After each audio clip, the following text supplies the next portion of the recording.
Welcome to kitchen diaries. ಇವತ್ತು ನಮ್ಮ kitchen ಡೈರಿಯಲ್ಲಿ ಈಸಿಯಾಗಿ ಒಂದೇ ದಿನದಲ್ಲಿ ರೆಡಿಯಾಗುವಂಥ ಸಂಡಿಗೆ ರೆಸಿಪಿನ ನಿಮಗೆ ಮಾಡಿ ತೋರಿಸ್ತಾ ಇದ್ದೀನಿ. ಅದೇನೆಂದರೆ ಅಕ್ಕಿ ಹಪ್ಪಳನ ಹೇಗೆ ಒಂದೇ ದಿನದಲ್ಲಿ ಈಸಿಯಾಗಿ ಮಾಡ್ಕೋಬೋದು ಅಂತ ಇವತ್ತಿನ ವಿಡಿಯೋದಲ್ಲಿ ನಿಮಗೆ ತೋರಿಸ್ಕೊಡ್ತಾ ಇದ್ದೀನಿ. ವಿಡಿಯೋ ಏನಾದರೂ ಇಷ್ಟವಾದರೆ ಲೈಕ್ ಮಾಡಿ, ಶೇರ್ ಮಾಡಿ ಮತ್ತು ಸಬ್ಸ್ಕ್ರೈಬ್ ಮಾಡೋದನ್ನು ಮರಿಬೇಡಿ. ಈಗ ವಿಡಿಯೋ ನೋಡೋಣ. ಮೊದಲಿಗೆ ನಾನು ಈ ಥರ ಒಂದು ಪ್ಲೇಟ್ ತೊಗೊಂಡಿದ್ದೀನಿ. ಅದರಲ್ಲಿ ಜಲ್ಲಡೆಯನ್ನು ತೊಗೊಂಡಿದ್ದೀನಿ. ಅಕ್ಕಿ ಗೋಧಿ ಹಿಟ್ಟೆಲ್ಲ ಜಲ್ಲಡೆ ಮಾಡಲ್ವ, ಅದನ್ನು ತೊಗೊಂಡಿದ್ದೀನಿ. ಅದರಲ್ಲಿ ಈ ಕಪ್ಪಲ್ಲಿ 2 ಕಪ್ಪಷ್ಟು ಅಕ್ಕಿ ಹಿಟ್ಟನ್ನು ತೊಗೊಂಡಿದ್ದೀನಿ. ಅಕ್ಕಿ ಹಿಟ್ಟು ಯಾವುದಾದ್ರೂ ಸರಿ, ನೀವು ಮನೆಯಲ್ಲೇ ಮಾಡಿದ್ದಾದರೂ ಸರಿ ಅಥವಾ ಅಂಗಡಿಯಿಂದ ತೊಗೊಂಬಂದಿದ್ದಾದರೂ ಸರಿ, ಯಾವುದಾದ್ರೂ ನಡೆಯುತ್ತೆ. 2 ಕಪ್ ಅಕ್ಕಿ ಹಿಟ್ಟನ್ನು ನಾನು ಈ ಜಲ್ಲಡೆಗೆ ಹಾಕ್ಕೊಂಡು ಜಲ್ಲಡೆ ಮಾಡ್ಕೊಳ್ತಾ ಇದ್ದೀನಿ.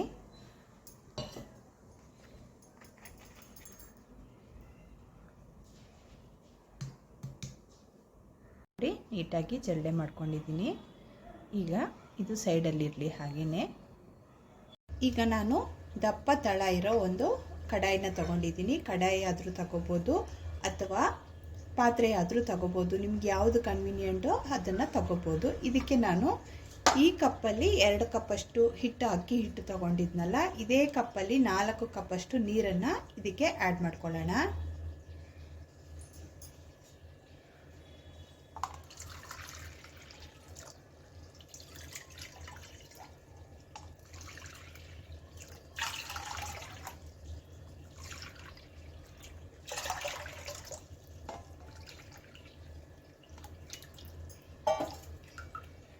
ಒಟ್ಟು 4 ಕಪ್ಪು ನೀರನ್ನು ಇದಕ್ಕೆ ಆ್ಯಡ್ ಮಾಡಿದ್ದೀನಿ. ಈಗ ನಾವು ಸ್ಟವ್ನ ಆನ್ ಮಾಡ್ಕೊಳ್ಳೋಣ. ನೀರನ್ನು ಕುದಿಯೋದಕ್ಕೆ ಬಿಡೋಣ. ಅದಕ್ಕೂ ಮುಂಚೆ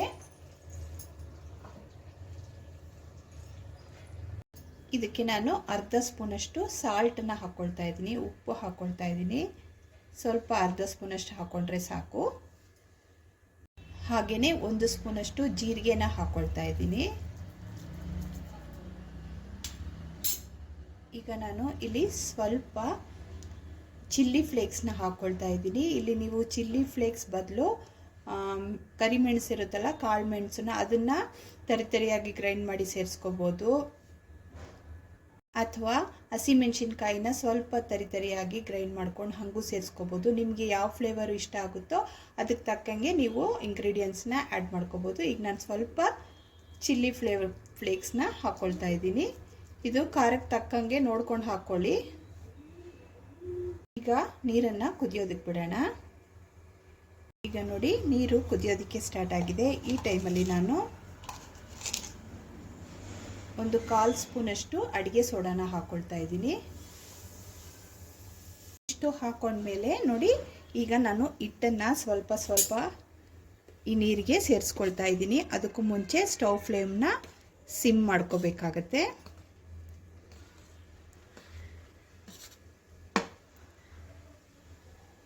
ಪೂರ್ತಿ ಸೇರಿಸ್ಕೊಂಡಿದ್ದೀನಿ. ಹಿಟ್ಟನ್ನು ಚೆನ್ನಾಗಿ ಮಿಕ್ಸ್ ಮಾಡ್ಕೊಳ್ಳೋಣ. ಸ್ವಲ್ಪನೂ ಗಂಟುಗಳಿಲ್ದಿರೋ ರೀತಿಲಿ ಮಿಕ್ಸ್ ಮಾಡ್ಕೋಬೇಕಾಗತ್ತೆ.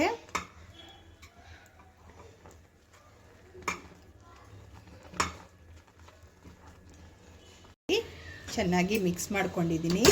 ಈಗ ಇದಕ್ಕೆ ಒಂದು ಮುಚ್ಚಳನ ಹಾಕಿ 1-2 ನಿಮಿಷ ಹಾಗೇ ಬೇಯೋದಕ್ಕೆ ಬಿಡೋಣ. ಸ್ಟವ್ ಫ್ಲೇಮ್ನ ಸಿಮ್ಮಲ್ಲಿ ಇಟ್ಕೋಬೇಕು. ಈಗ ನೋಡಿ, 2 ನಿಮಿಷ ಆಗಿದೆ. ಓಪನ್ ಮಾಡಿಬಿಟ್ಟು ನಾನು ಇನ್ನೊಂದು ಸಲ ನೀಟಾಗಿ ಮಿಕ್ಸ್ ಮಾಡಿ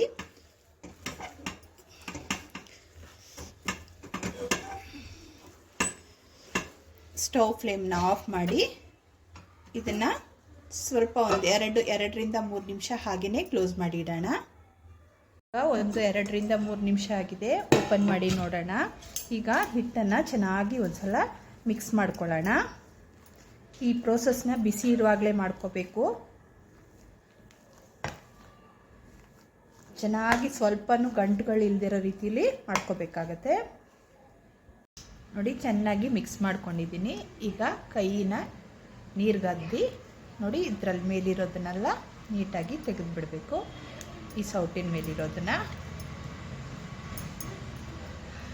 ಹಾಗೆಯೇ ಹಿಟ್ಟನ್ನು ನೋಡಿ ಒಂದು ನಾವು ಚಪಾತಿ ಹಿಟ್ಟನ್ನೆಲ್ಲ ರೆಡಿ ಮಾಡ್ಕೊಳ್ಳಲ್ವಾ, ಉಂಡೆ ಕಟ್ಕೊಳ್ಳಲ್ವಾ, ಚಪಾತಿ ಹಿಟ್ಟು ಅಥವಾ ಪೂರಿ ಇದಕ್ಕಲ್ವಾ ಉಂಡೆ ಕಟ್ಕೊಳ್ಳಲ್ವಾ, ಆ ರೀತಿ ಒಂದು ಉಂಡೆನ ರೆಡಿ ಮಾಡಿ ಈ ಪೂರ್ತಿ ಹಿಟ್ಟಿಂದ ರೆಡಿ ಮಾಡಿ ತಗೋಬೇಕಾಗತ್ತೆ.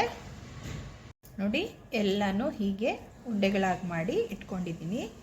ಇಷ್ಟು ಉಂಡೆಗಳಾಗಿದೆ. ಈಗ ಎಲ್ಲ ಇದರೊಳಗಡೆ ಹಾಕ್ಕೊಂಡು ಇದನ್ನು ಮುಚ್ಚಿಡೋಣ, ತಣ್ಣಗಾಗದೇ ಇರೋ ರೀತಿಲಿ. ಇದರ ಪಾತ್ರೆ ಒಳಗಡೆ ಹಾಕಿ ಮುಚ್ಚೋಣ. ಕ್ಲೋಸ್ ಮಾಡಿ ಇಟ್ಟಿದ್ದೀನಿ. ನಾನು ಈ ಥರ ಒಂದು ಚಾಪಿಂಗ್ ಬೋರ್ಡ್ ತೊಗೊಂಡಿದ್ದೀನಿ. ಅದ್ರ ಮೇಲೆ 2 ಪ್ಲಾಸ್ಟಿಕ್ ಪೇಪರ್ನ ರೌಂಡಾಗಿ ಸರ್ಕಲ್ ಶೇಪಲ್ಲಿ ಕಟ್ ಮಾಡಿ ಇಟ್ಕೊಂಡಿದ್ದೀನಿ. ನೋಡಿರಿ, ಈಗ ಇದ್ರ ಮೇಲೆ ಸ್ವಲ್ಪ ಎಣ್ಣೆನ ಸವರೋಣ. 2 ಪೇಪರ್ಗೂ ಸ್ವಲ್ಪ ಸ್ವಲ್ಪ ಎಣ್ಣೆನ ಸವರ್ಕೊಳ್ಳೋಣ.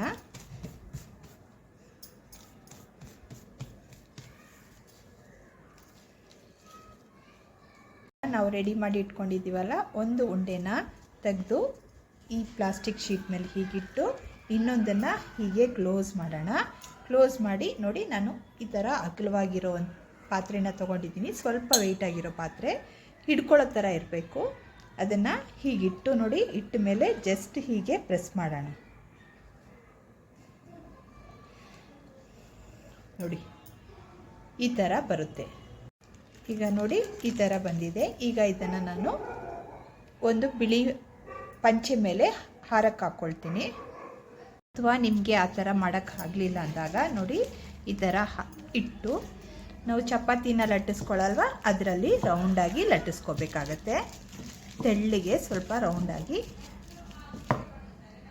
ಈ ಥರ ಲಟ್ಟಿಸ್ಕೊಂಡಿದ್ದೀನಿ. ಇದನ್ನು ನಾವು ಬಟ್ಟೆ ಮೇಲೆ ಇದೇ ರೀತಿಯಲ್ಲಿ ಮಾಡಿ ಹಾಕ್ಕೊಳ್ತಾ ಹೋಗೋಣ.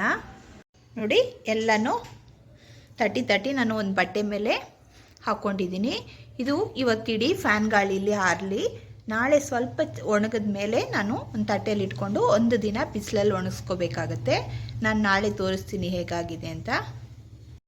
ನೋಡಿ, ಒಂದು ದಿನ ಫುಲ್ಲು ಫ್ಯಾನ್ ಗಾಳಿಲಿ ಆರಿದ ಮೇಲೆ ಒಂದು ದಿನ ಪೂರ್ತಿ ನಾನು ಇದನ್ನು ಬಿಸಿಲಲ್ಲಿ ಒಣಗಿಸ್ಕೊಂಡಿದ್ದೆ. ಈಗ ಇದು ಚೆನ್ನಾಗಿ ಡ್ರೈ ಆಗಿದೆ. ನೋಡಿ, ಕಾಣಿಸ್ತಿದೆಯಾ ನಿಮಗೆ? ಚೆನ್ನಾಗಿ ಡ್ರೈ ಆಗಿದೆ. ಈಗ ಇದನ್ನು ನಾನು ಎಣ್ಣೆಯಲ್ಲಿ ನಿಮಗೆ ಕರೆದು ತೋರಿಸ್ತೀನಿ. ಈಗ ನಾನು ಸ್ಟವ್ ಮೇಲೆ ಒಂದು ಕಡಾಯಿ ಇಟ್ಕೊಂಡು ಎಣ್ಣೆ ಹಾಕ್ಕೊಳ್ತಾ ಇದ್ದೀನಿ. ನೋಡಿ, ಎಣ್ಣೆ ಹಾಕ್ಕೊಂಡಿದ್ದೀನಿ. ಎಣ್ಣೆ ಚೆನ್ನಾಗಿ ಬಿಸಿ ಆಗಬೇಕು. ನೋಡಿ, ಎಣ್ಣೆ ಚೆನ್ನಾಗಿ ಬಿಸಿಯಾಗಿದೆ. ಈಗ ನಾನು ಮಾಡಿ ಇಟ್ಕೊಂಡಿರೋ ಅಕ್ಕಿ ಹಪ್ಪಳನ ಎಣ್ಣೆಯಲ್ಲಿ ಕರಿತಾ ಇದ್ದೀನಿ.